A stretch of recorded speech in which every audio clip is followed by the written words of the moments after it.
La depresión tropical 18 se transformó en la tormenta tropical René en el Atlántico, donde este lunes también se formó Paulette. Así lo informó el Centro Nacional de Huracanes de Estados Unidos.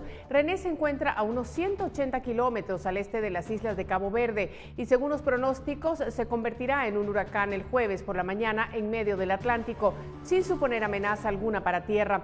En cuanto a Paulette, se encuentra todavía muy lejos del Caribe, hacia el que avanza con vientos máximos sostenidos de 65 kilómetros por hora.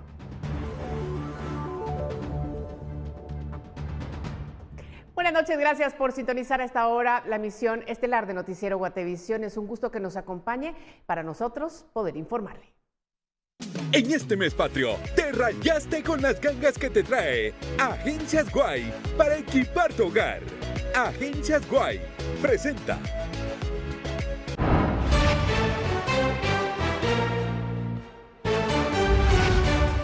Ministerio Público sindicará a Alejandro Sinibaldi por 4 delitos. En caso construcción y corrupción, exfuncionario guarda silencio mientras el caso está en reserva.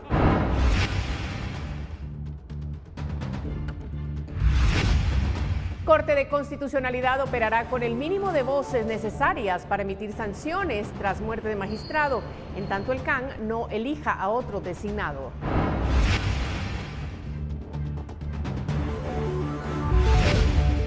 Conred confirma más de 1.4 millones de afectados por lluvias en el país. Cifra ya supera los registros del 2019. Precipitaciones causan estragos en las últimas horas.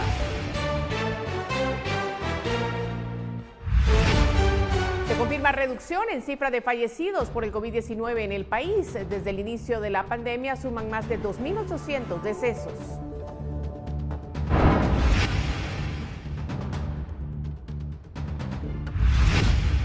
INE confirma un leve descenso en precios de productos de la canasta básica alimentaria y la canasta ampliada, aunque productos como el tomate y el aguacate subieron.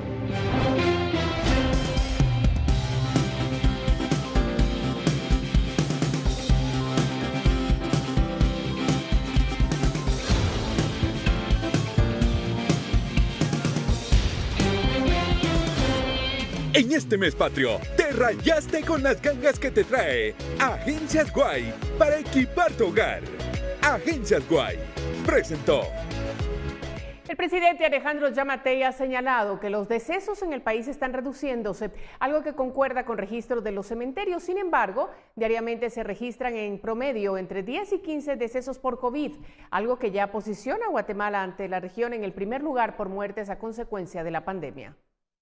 En Guatemala ya se registran 2.862 fallecidos por coronavirus, donde 764 han sido mujeres y 2.007 hombres, mientras que de 91 el Ministerio de Salud no tiene registros. Solo en el departamento de Guatemala se contabilizan 1.647 muertes, quien es el que más se registra, seguido por Escuintla con 230, Quetzaltenango 147, Zacatepeques con 107 e Izabal con 99. El presidente Alejandro Yamatei señaló que ha existido una disminución en la cantidad de muertos, aunque la gráfica muestra que algunos días se han registrado entre 6 y 7 muertes solo en agosto, pero en promedio se han registrado entre 10 o 12 muertes al día, cerrando el mes con 636 decesos. Pero los meses con más alza fueron junio, que cerró con 755, y julio con 1.228. El cementerio La Verbena, que fue el designado para el entierro de este tipo de casos, registra 929 entierros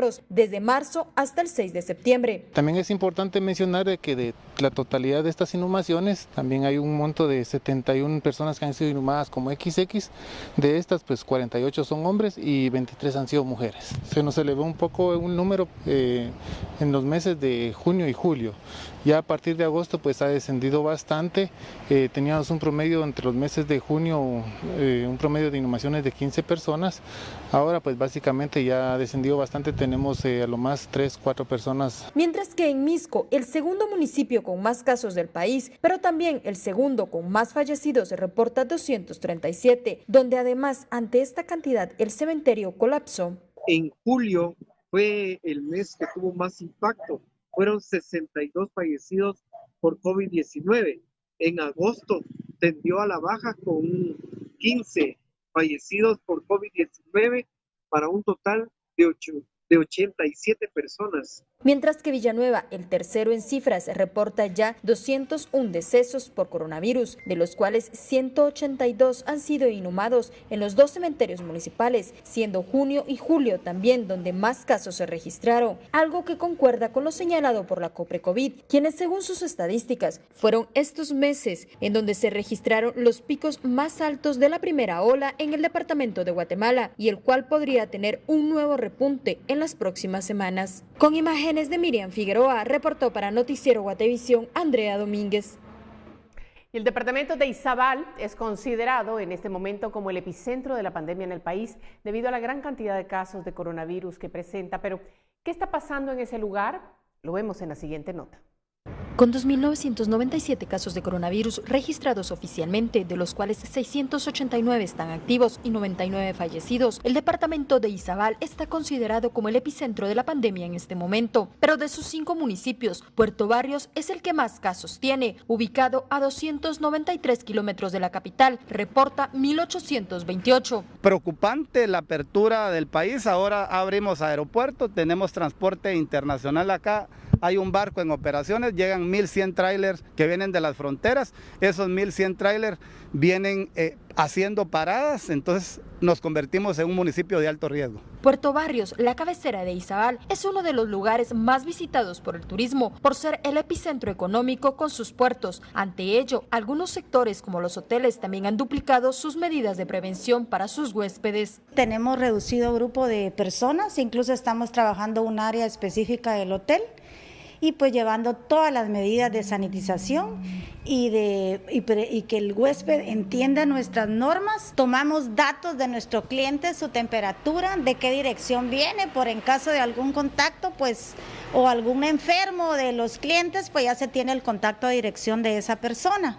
También tenemos alfombra con cloro dentro para ingresar.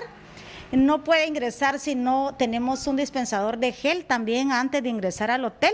Y desde que entra se le dice que no puede ingresar alimentos de afuera y tiene que usar mascarilla en todo el tiempo cuando ande dentro del hotel. En otros también se ha implementado el uso de acrílicos, así como el de caretas, e incluso algunos restaurantes han optado por el uso de utensilios desechables. Aún con estas acciones, según los datos que les han proporcionado a las autoridades ediles, para octubre el panorama sería desalentador. Además, la población ha reducido sus cuidados. Hay que entender que este epicentro afecta, ¿por qué? Porque habíamos estado en un estado de muy restrictivo, donde se decía de que ya iba pasando la enfermedad, pero de momento señalan a Puerto Barrios y la gente ya estaba acomodada. La gente se relajó un poco acá en Puerto Barrios y empezaron con el 50% que tenemos de posibilidad de uso por el semáforo, empezaron a salir. Y en ese relajamiento hoy con el epicentro me preocupa muchísimo porque se está prácticamente volviendo Puerto Barrios el punto de pandemia y la gente está contaminándose todos los días. Con imágenes de Noé Medina, reportó para Noticiero Guatevisión Andrea Domínguez. Bueno, es importante que conozcamos la más reciente actualización del Ministerio de Salud Pública y Asistencia Social, que señala que se diagnosticaron 145 nuevos contagios tras efectuar 599 pruebas. Con esto, el país contabiliza 77.828 casos. Además, se reporta que 10 pacientes perdieron la vida. Con ello, ya son 2.862 el total de víctimas mortales. Según autoridades del Ministerio de Salud, hubo 453 casos recuperados estimados durante las últimas horas y en total contabilizan 66.584 recuperados. El tablero da cuenta de que actualmente hay 8.382 casos activos estimados. Estos datos corresponden a la actualización del 6 de septiembre desde las 0 horas hasta las 23 horas con 59 minutos. Y continuamos y vamos a hablar ahora del ministro de Energía y Minas, Alberto Pimentel. Él rindió cuentas para explicar los resultados que alcanzaron mediante el aporte INDE temporal por el COVID, que ya ha finalizado. El MEM ha ejecutado 590 millones de quetzales del aporte del Instituto Nacional de Electrificación para la tarifa social de los usuarios que consumían hasta 300 kilovatios hora. El aporte se dividió en dos. Para el decreto 13-2020 fueron 270 millones de quetzales, mientras que para el decreto 20-2020 fueron 360 millones. Según Pimentel, se benefició a 2.6 millones de hogares de los 22 departamentos del país. Sin embargo, indicó que a partir de octubre la tarifa social se aplicará a quienes consuman hasta 125 kilovatios hora. Inicialmente pensamos que el programa podría tener una implementación de 3 meses, pero dado el comportamiento del consumo, cómo quedaron los hogares finalmente beneficiados, pues el recurso alcanzó para ampliarlo un mes más, y esa es la razón por la cual en el mes de agosto efectivamente se mantuvo el aporte INDE COVID-19 hasta los 300 kilovatios hora. Para el mes de septiembre ya no se tienen fondos suficientes para mantener ese nivel de aporte. Entonces la decisión que tomó el Consejo Directivo es pues continuar dando el aporte, pero ahora solo hasta 125 kilovatios hora al mes. Ahora, es importante resaltar que en 125, o sea, que en este nivel de aporte está la gran mayoría de la población. Estamos hablando de más del 70% de los usuarios de energía eléctrica. Estamos hablando de más de 10 millones de personas.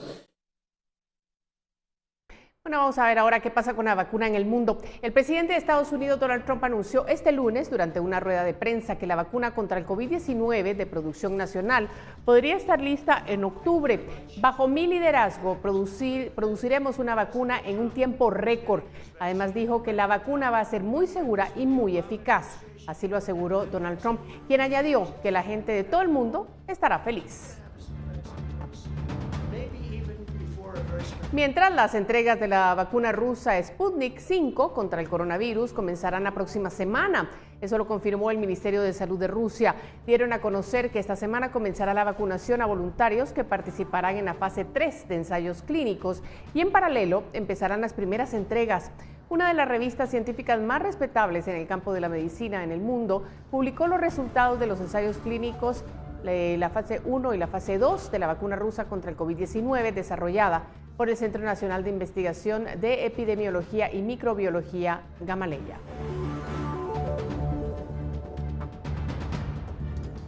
Y siempre en ese tema, 2 compañías farmacéuticas chinas exhibieron por primera vez este lunes en una feria comercial en Pekín sus vacunas contra el COVID-19, en un momento en que China espera alejarse de las críticas occidentales por su gestión cuando empezó la crisis sanitaria. Las dosis producidas por las empresas Sinovac Biotech y Sinopharm forman parte de algunos de los proyectos de vacunas más avanzados del mundo y generaron grandes expectativas en China.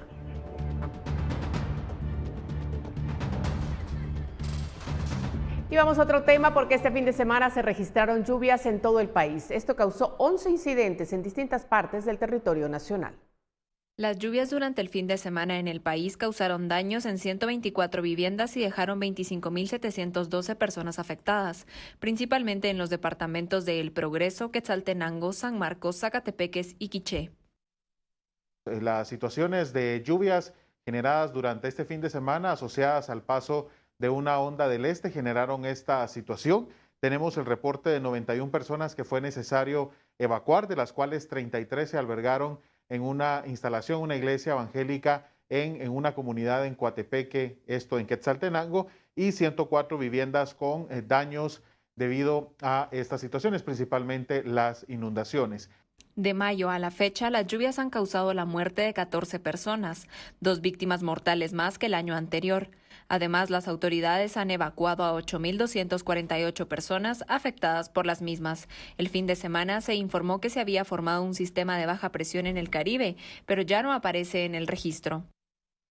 De acuerdo también con la información del Centro Nacional de Huracanes, el domingo estábamos monitoreando un sistema de baja presión en el Mar Caribe que tenía una trayectoria similar a la que presentó el huracán Nana la semana pasada en el Caribe. Sin embargo, el Centro Nacional de Huracanes indicaba que la probabilidad que se fortaleciera era muy baja debido a las condiciones ambientales. Este lunes el sistema ya no aparece en el monitoreo.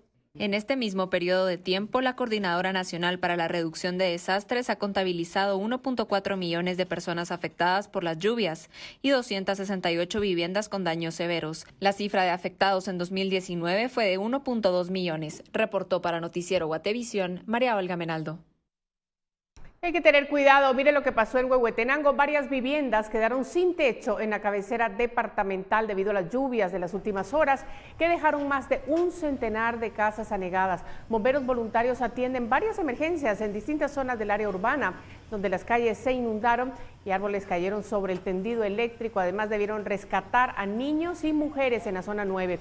Autoridades aún no tienen el recuento de los daños, pues continúa la lluvia. Varias brigadas de la empresa eléctrica municipal trabajan para restablecer el servicio en algunas zonas. Otros sectores deberán esperar a mañana para que reparen los daños.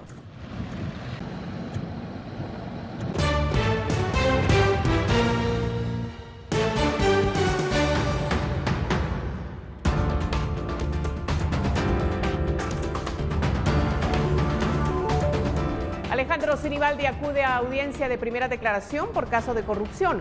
Los detalles de la diligencia los tendrá al volver del corte.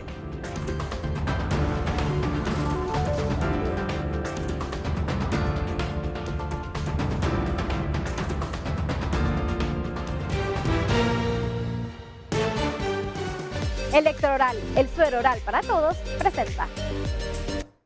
Continuamos. Alejandro Sinibaldi, exministro de Comunicaciones, fue citado para comparecer en el caso Construcción y Corrupción, mientras que este lunes empezó a declarar en el caso Cooptación del Estado.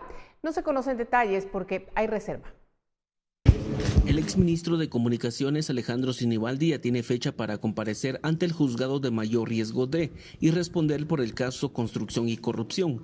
El juzgado a cargo de Erika Ifán citó a Sinibaldi el 16 de septiembre próximo. Sinibaldi tiene orden de captura por ese caso desde el 11 de julio de 2017 por asociación ilícita, cohecho pasivo, lavado de dinero y financiamiento electoral ilícito. Mientras tanto, el caso de cooptación del Estado sigue en el juzgado de mayor riesgo B a cargo de Miguel Ángel Gálvez, en el que el exministro está señalado de asociación ilícita y lavado.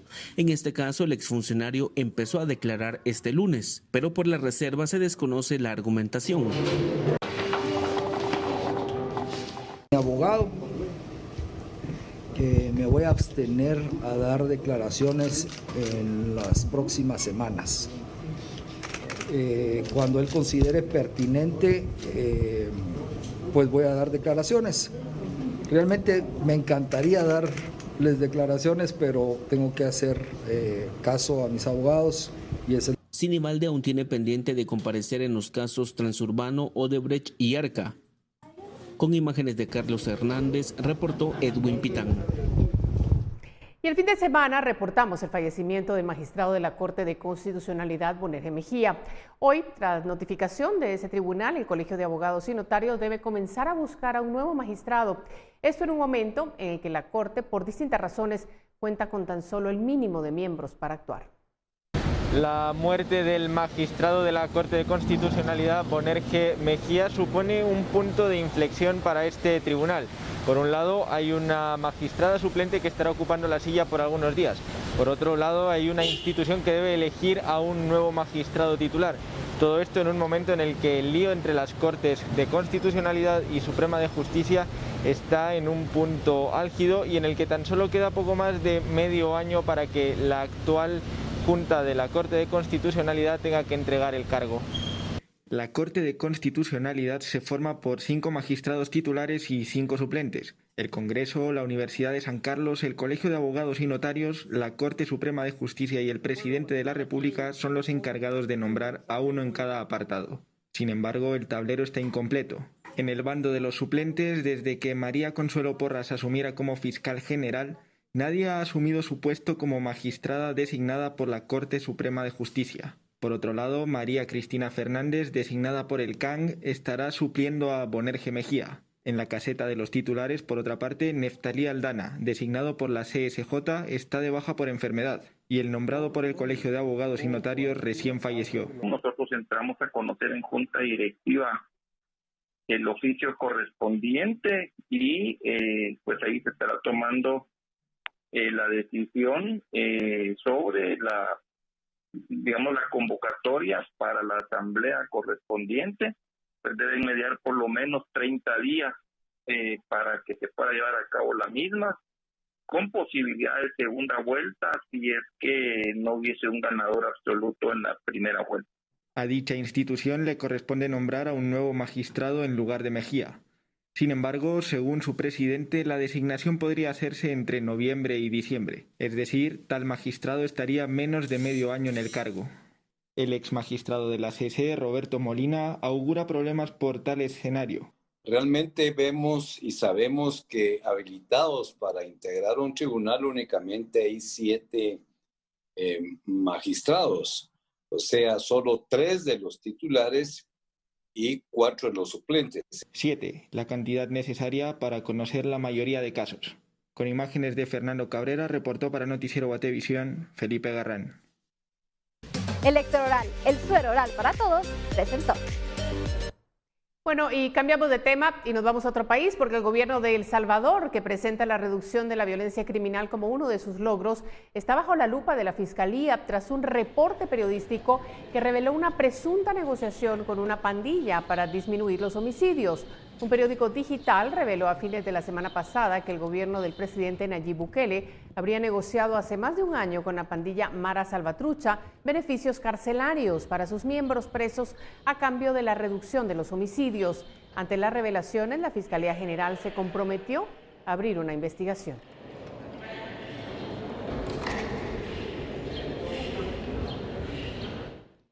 Y vamos ahora a Estados Unidos, que celebra este lunes el Día del Trabajo en medio de lo que muchos consideran la peor crisis económica desde la Gran Depresión. En el contexto de las elecciones, los candidatos fijan su mirada en los trabajadores. Nos informa Jorge Agobián de La Voz de América. En el Día del Trabajo, por supuesto, el enfoque es la economía, 2 visiones de la economía. El presidente Donald Trump celebró a través de un tuit lo que considera la más grande y rápida recuperación económica de la historia. 10.6 millones de trabajos creados en solo 4 meses, un récord. En agosto, 24.2 millones de personas reportaron que no pudieron trabajar debido a que sus empleadores cerraron o perdieron el negocio debido a la pandemia, según la Oficina de Estadísticas Laborales del Departamento de Trabajo. Trump utilizó una rueda de prensa oficial en la Casa Blanca para atacar a su oponente demócrata Joe Biden. Actualmente estamos presenciando la recuperación del mercado laboral más rápida de cualquier crisis económica en la historia mundial. Por el contrario, Biden presidió la peor, más débil y más lenta recuperación económica desde la Gran Depresión. Fue un largo y lento golpe y fue muy pequeño en crecimiento y muy pequeño en cualquier otro factor que haga falta. Biden cargó contra el mandatario en un tuit. Donald Trump prometió ser el presidente de empleos más grande que Dios haya creado, pero en realidad está en camino de convertirse en el primer presidente en la historia moderna que deja el cargo con menos trabajos que cuando llegó. Trump heredó en 2016 una economía con un índice de desempleo de 4.7%. Hasta febrero de 2020, la tasa era de 3.5% y actualmente se fija en 8.4%. Tras 7 meses de pandemia. Jorge Agobián, Voz de América, Washington.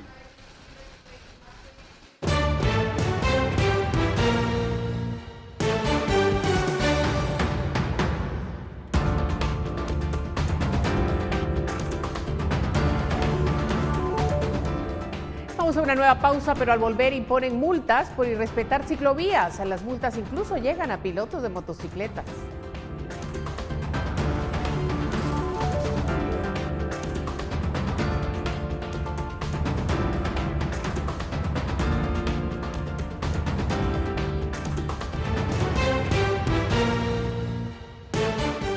Continuamos con más y damos la bienvenida a Pamela Valdés. Ella tiene el pronóstico del clima. María Luisa, muy buenas noches, qué gusto saludarte. Es momento de compartir la perspectiva climática para las próximas horas y de mañana para que usted en casa se prepare a lo largo del territorio nacional. Iniciamos con esta imagen satelital. Cabe mencionar que para esta noche tendremos cielos parcialmente nublados en todo el territorio nacional con altas probabilidades de fuertes lluvias y actividad eléctrica. Estas condiciones se deben a inestabilidad en la atmósfera y por el ingreso de humedad también se estarán generando estas condiciones de lluvia. lluvia. Y las condiciones de mañana a través de la gráfica del territorio nacional, como ustedes pueden observar, tendremos en la mayor parte del periodo y en la mayor parte del territorio nacional cielos parcialmente soleados o cielos parcialmente nublados con probabilidad de actividad eléctrica en horas de la tarde y o noche. Y las condiciones en los próximos días, específicamente en la ciudad capital, esperamos para el martes mañana condiciones de cielos parcialmente nublados con una temperatura máxima que se registra de 25 grados centígrados. Para el miércoles a la mitad de la semana, probabilidades de tormentas eléctricas con una temperatura máxima de 24 grados centígrados. Y para el jueves, probabilidad de lluvia con una máxima de 26 grados centígrados. Y por último, la salida del sol esperamos mañana a las 5:50 de la mañana y se ocultará a las 6:08 de la tarde. Hasta aquí yo con información del clima. Regreso con ustedes al set. Gracias, Pamela, por el reporte. Y vamos a hablar de cómo en agosto la Municipalidad de Guatemala implementó una ciclovía que recorre la 6ª y 7ª avenida de la Zona 1. Sin embargo, muchos automovilistas y motociclistas no la respetan, por lo que ya se están emitiendo multas. La pandemia del coronavirus causó la suspensión del transporte en el país, por lo que muchos ciudadanos debieron buscar nuevas opciones para movilizarse. Una de estas es la bicicleta. Por eso la Municipalidad de Guatemala implementó una ciclovía en la 6ª y 7ª avenida de la Zona 1.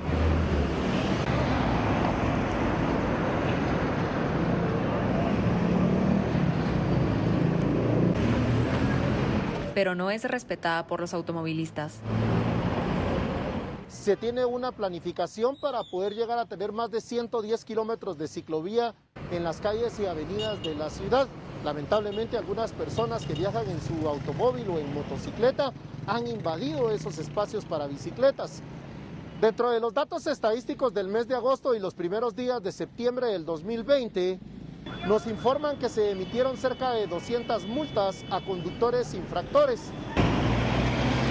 No solo los vehículos son los que no respetan esta vía, las motocicletas también la utilizan para transitar.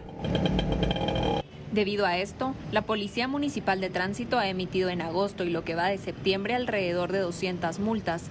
La misma tiene un valor de 400 quetzales. Para que por favor se respeten esas otras formas de transporte en la ciudad, mejoran la movilidad, respetan los protocolos establecidos de distanciamiento social responsable y por supuesto, también son un beneficio para el medio ambiente. La comuna capitalina también ha puesto bicicletas a disposición para aquellos que deseen usar la ciclovía pero no posean este medio de transporte.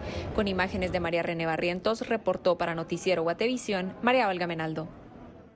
Y más de 600 unidades de buses extraurbanos y de rutas cortas salieron en caravana este día en diferentes puntos del país. Los pilotos y dueños de estos buses de rutas cortas, así como extraurbanos, salieron de diferentes puntos de la ciudad a realizar un recorrido mostrando su intención de iniciar operaciones el próximo 11 de septiembre y como parte de un ensayo para mostrar sus protocolos. Sin embargo, según ellos, algunas municipalidades aún no les han concedido el permiso, ya que consideraban que aún no habían presentado a aplicar para las condiciones sanitarias para transportar a pasajeros, pero ellos aseguran que la DGT ya les autorizó. La tarifa de todas las rutas que se tenían hasta el 16 de marzo se incrementarán al doble, ya que tienen solo una ocupación del 50%. El sumado de todos estos es de aquellos que estaban todavía con la duda del poder operar. Nosotros nos reunimos la semana pasada, llegamos a la posición de que teníamos todos los insumos legales para hacerlo, teníamos los aspectos de bioseguridad y las respectivas autorizaciones, y prueba de ello es que hicimos este ensayo para que el guatemalteco sepa de que el 11 de septiembre tendrá a disposición el servicio de transporte como habitualmente lo hacía desde el 16 de marzo del 2020. Lo que hacemos acá a través de ustedes es invitar a la Municipalidad de Guatemala para que el día 11 se presenten y nos estén acuerpando para la verificación de los procedimientos de bioseguridad que estamos dispuestos a que sean evaluados por ellos.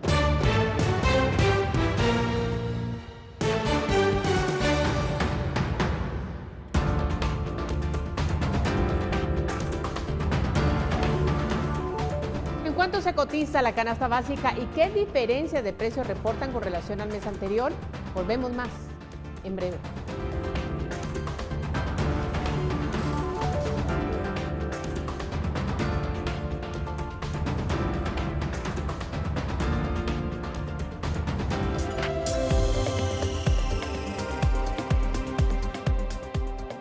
El Instituto Nacional de Estadística informó los datos del índice de precio al consumidor y el costo de la canasta básica y ampliada para agosto, mes en el que se presentó un leve descenso. El índice del precio al consumidor que se alcanzó en agosto fue de 146.05%. La inflación mensual fue de 0.40, dándose una leve desaceleración si se compara con el mes de julio, que fue de 0.42%. De los 279 gastos básicos del índice, el tomate fue el que más subió, después el servicio de bus extraurbano y los aguacates. El nivel mensual alcanzado en la región 2, que es de 1.29, y si vemos cuál de las 12 regiones está explicando ese comportamiento, podemos notar que en particular tenemos el transporte con 7.96%. Y es lógico, ¿verdad? Ya que para el mes de agosto se dieron alzas en el transporte extraurbano en diferentes regiones, movido por las circunstancias que se están viviendo. El INE también presentó los datos para la canasta básica alimentaria y ampliada. Y es que luego de varios meses de experimentar un alza, en agosto hubo un descenso. El precio de la canasta básica alimentaria en agosto fue de 3.629 quetzales, mientras que el mes anterior, es decir, en julio, había tenido un costo de 3.675. En el caso de la canasta ampliada, en agosto tuvo un costo de 8.380 quetzales, que son 105 quetzales menos que julio. Hay que considerar que la canasta está integrada por 34 bienes alimentarios o alimentos, si se quiere simplificar el concepto. De ellos, en este mes de agosto, 13 se fueron al alza, pero tuvimos 18 bajas en precios. E iguales quedaron 3 para computar los 34. Es decir, que más del 50% de los alimentos se fueron a la baja. Haciendo una recapitulación de los productos que integran la canasta, pues es muy notorio que existen bastantes bienes alimentarios vinculados a la agricultura, la cual pues experimentaron bajas importantes. Dado que tenemos un 50% que tuvo baja, pues uno puede pensar que hay algo sistémico que ocurrió. Y desde luego esto tiene que ver pues con el ciclo agrícola, con las condiciones climáticas, pero es notorio que se logró tener ya también efecto de que hay más disponibilidad de bienes en los mercados, producto del levantamiento de las medidas de restricciones, digamos, que hubo. Los productos que tuvieron un mayor incremento fueron el tomate, el arroz y las sopas instantáneas de vaso, mientras que los que bajaron fueron la papa, el whisky y las hierbas. Sin embargo, en estos días el tomate ya empezó a disminuir su precio. Bajó un poquito ahorita, porque estábamos dando a 5 la libra, porque estaba a 2.60 la caja, 2.50. Y ahorita ya está a 1.50 y a 1.60 estamos dando a 4 la libra. Y la cebolla, la que subió bastante. Ahorita estamos comprando a 400 el quintal. Estamos a 5, a 4.50, a ver hasta dónde llegan los clientes. Para Noticiero Guatevisión, Paula Osaeta y Esvin García. Más información. AmCham realiza del 7 al 10 de septiembre la Expo Empleo Nacional, una feria virtual donde se estarán ofreciendo 3.000 plazas laborales en varios departamentos del país. Todos los años, AmCham abre una oportunidad para los guatemaltecos que están en busca de un empleo. Este año, la feria llamada Expo Empleo Nacional será 100% virtual, brindando plazas laborales en varios departamentos del país. Ahora las plataformas virtuales nos dan el chance de poder hacerlo a nivel nacional.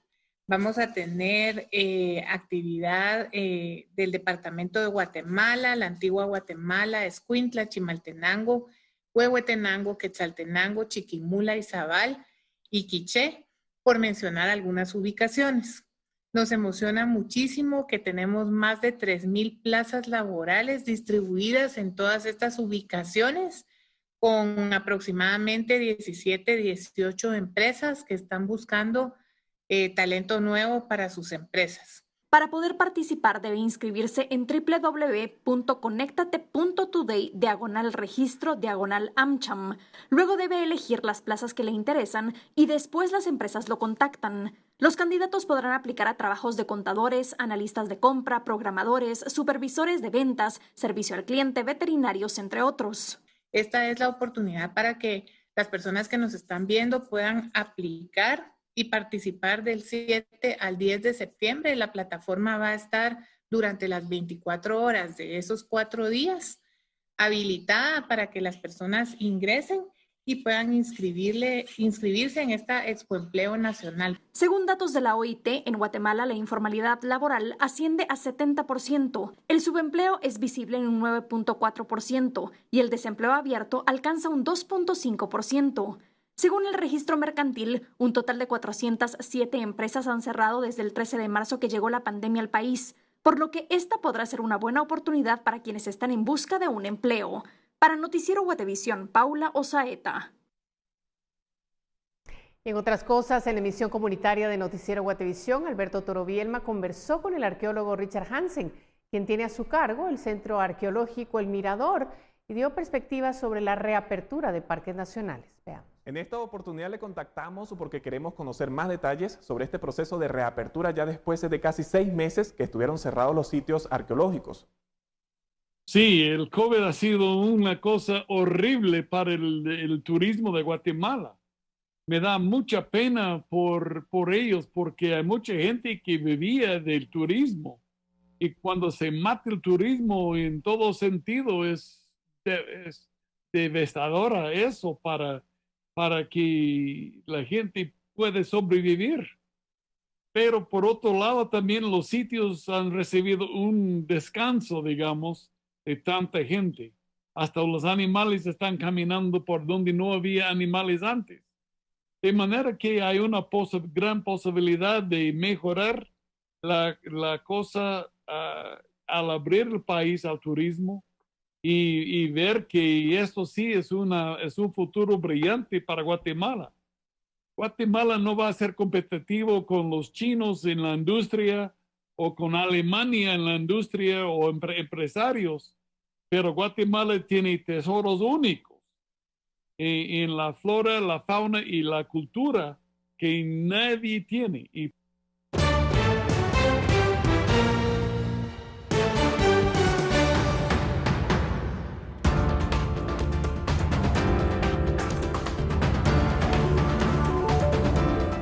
Gobierno detalla programas de apoyo durante la pandemia por el coronavirus. Volvemos con este y otros temas luego del corte.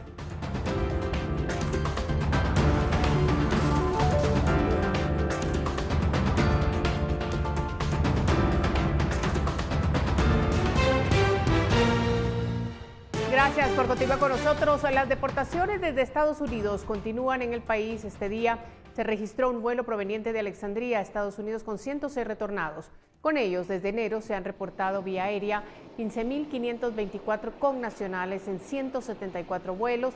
De estos, solo 11.603 se han dado de marzo a septiembre. En agosto se ha dado la mayor cantidad, con 2.976 deportados, quienes al llegar al país deben pasar por cuarentena para evitar que vengan contagiados con el coronavirus. Y para ellos son enviados a albergues que se han habilitado.